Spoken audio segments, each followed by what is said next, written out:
അല്ല ഏട്ടന്മാരെ, ഞാൻ എന്നാ പോയിക്കോട്ടെ. പൈസ കോടതി കുടുങ്ങി കിടക്കുകയാണെങ്കിൽ പിന്നെ കിട്ടുള്ളൂ എന്ന് ഞാൻ അജയരോട് പറയാം. ഇവിടെ നിന്ന് കഴിഞ്ഞാൽ കൊലക്കേസപ്പെട്ട് നിങ്ങളെ കൂടെ ഞാനുള്ളിലാവാൻ സാധ്യതയുണ്ട്. ഓടിച്ചാൽ ആൾക്കാണ് നിൽക്കടാ. ഇടാനെ പറ നിൽക്കുമ്പോൾ അവൻ ആടിന്റെ മല അപ്പി കളിക്കുന്നത്. പോന്നെങ്കിൽ ഒക്ക, പോണെങ്കിൽ കൊക്കയോ, പോന്നെങ്കിൽ ഒന്നിച്ചേന്ന് പച്ച മലയാളത്തെ പറഞ്ഞാൽ ഇനിയും കൊണ്ട് നിങ്ങൾ പോവുള്ളൂ എന്ന് ചുരുക്കോ അല്ലേ? സന്തോഷം. ഈ ജീർണം കേട്ടത് എന്തൊരു വെറുപ്പിക്കലാന്ന്. രണ്ടൂട്ടം പോയിട്ട് മൂന്നാമത്തെ പേരിൻ്റെ ആസ്പത്രി കിടക്കല. ഏതാശുപത്രിയിൽ? ഈ കാസർഗോട്ട് എത്ര ആസ്പത്രി കണ്ടിട്ട് സ്കൂളിന്റെ മോനെ. ഒരുത്തനെ വിളിച്ചിട്ട് കിട്ടുന്നില്ല. വാട്സപ്പിൽ വിളിച്ചാൽ മതി. നാവുച്ച പറഞ്ഞിനെ വാട്സപ്പിൽ ഒരു പങ്കനെയും കിട്ടുന്നില്ല. ഏത് നേരത്താണ് ഞാൻ ഈ വണ്ടി പല്ല കൊണ്ട് തലക്കെ നോക്കി എന്റെ ലാസ്റ്റ് ആയിരിക്കും വായിച്ചിട്ട് കൊള്ളയിരുന്നപ്പാ നോക്കറോ. നമസ്കാരം. നിങ്ങളൊക്കെ ഏത് നാട്ടുകാരാ? ഇവര് മൂന്നാള് കാസർഗോഡാ, ഞാൻ കോഴിക്കോട്. താഴെ കൊടുത്തിരിക്കുന്ന അഡ്രസ്സ് തലശ്ശേരി എന്നാണല്ലോ. ഞാൻ മംഗലം കഴിച്ച് തലശ്ശേരി. എന്റെ ഏളാപ്പന്റെ പോര തലശ്ശേരി, മൂത്താപ്പന്റെ പോര തലശ്ശേരി.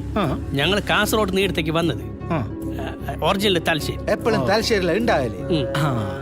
എന്നാലേ പെട്ടെന്നൊന്ന് ഡ്രസ് ചെയ്താലേ നമുക്കൊന്ന് പുറത്തു കൊണ്ട് കാര്യം ഉണ്ടായിരുന്നു. കുളി കഴിഞ്ഞിട്ട് നിൽക്കുകയാണോ അതോ? കുളിച്ചിട്ടില്ല, കുളിച്ചിട്ട് വരാം. അത് വേണ്ട, വന്നിട്ട് കുളിക്കാം. സ്റ്റേഷൻ അടുത്താണ്. ഏയ് പേടിക്കാനൊന്നുമില്ല. ഈ പുറം നാട്ടിൽ നിന്നൊക്കെ ഇങ്ങോട്ട് വന്നാലേ ചെറിയൊരു അഡ്രസ്സിന്റെ പരിപാടിയൊക്കെ നോക്കണം. ചില്ലറ ID വെരിഫിക്കേഷൻ ഒക്കെ കഴിഞ്ഞ് പെട്ടെന്ന് വരാം.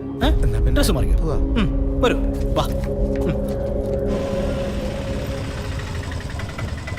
സ്വാമി ഒരു സെക്കൻഡ്, 500 നോട്ട് എടുക്കോ? എടുക്കല. 50 നോട്ടിൽ കുഴപ്പമില്ലല്ലോ. അത് കുഴപ്പമില്ല. ആ സ്വാമി പറ.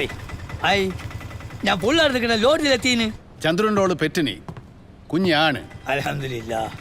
കുഴപ്പമൊന്നുമില്ല. കത്തി വെച്ചിട്ടില്ല. കാതറ വിളിച്ചത്. ഓനോട് പറഞ്ഞറ്. ആയി.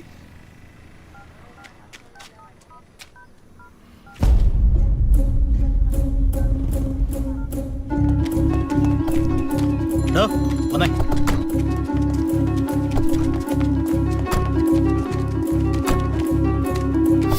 ചന്ദ്രന്റെ ഓള് പെറ്റിന് കുഞ്ഞാണ്.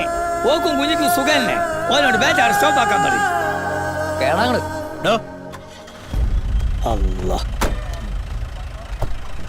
എന്താ സാർ? ഒന്ന് പതുക്കെ പറ. ഇങ്ങനെയാണെങ്കിൽ തനിക്ക് ഫോണിന്റെ ആവശ്യമില്ലല്ലോ. Sorry sir. ഇയാൾ തന്റെ കൂടെയാണോ? അല്ല സാർ. വണ്ടി എടുത്തു.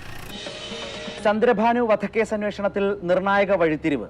മുൻമന്ത്രി ചന്ദ്രഭാനുവിനെ വധിക്കാൻ ഉപയോഗിച്ച അതേ തോക്കുപയോഗിച്ച് മറ്റൊരാളെ കൂടി കൊലപ്പെടുത്താൻ ശ്രമിച്ചതായി അന്വേഷണ സംഘം കണ്ടെത്തി. കുപ്രസിദ്ധ കുറ്റവാളി ന്യൂട്രൽ കുഞ്ഞപ്പനാണ് വെടിയേറ്റത്. ഇതോടെ മുൻമന്ത്രിയെ കൊലപ്പെടുത്താൻ ഉപയോഗിച്ച തോക്ക് ഇപ്പോഴും നഗരത്തിൽ തന്നെയുണ്ടെന്ന നിഗമനത്തിലാണ് അന്വേഷണ സംഘം. സ്വാമി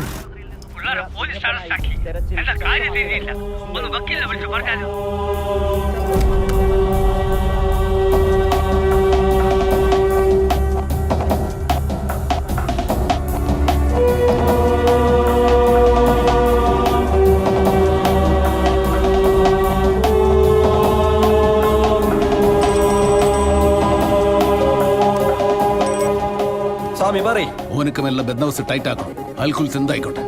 ഓനാണെന്ന് പുറത്തേക്ക് എസ്കേപ്പ് ആവണം. ഓനടിച്ച് നിന്നിട്ട് വേണ്ടേ സ്വാമി എസ്കേപ്പ് ആവാൻ? തല പൊന്തിക്കുന്നവരും വായി റാക്ക് വയ്ക്കുന്നുണ്ട്. ഈടെ എത്തിയ പിന്നെ ഓന് ബോധം വന്നിട്ടേ ഇല്ല.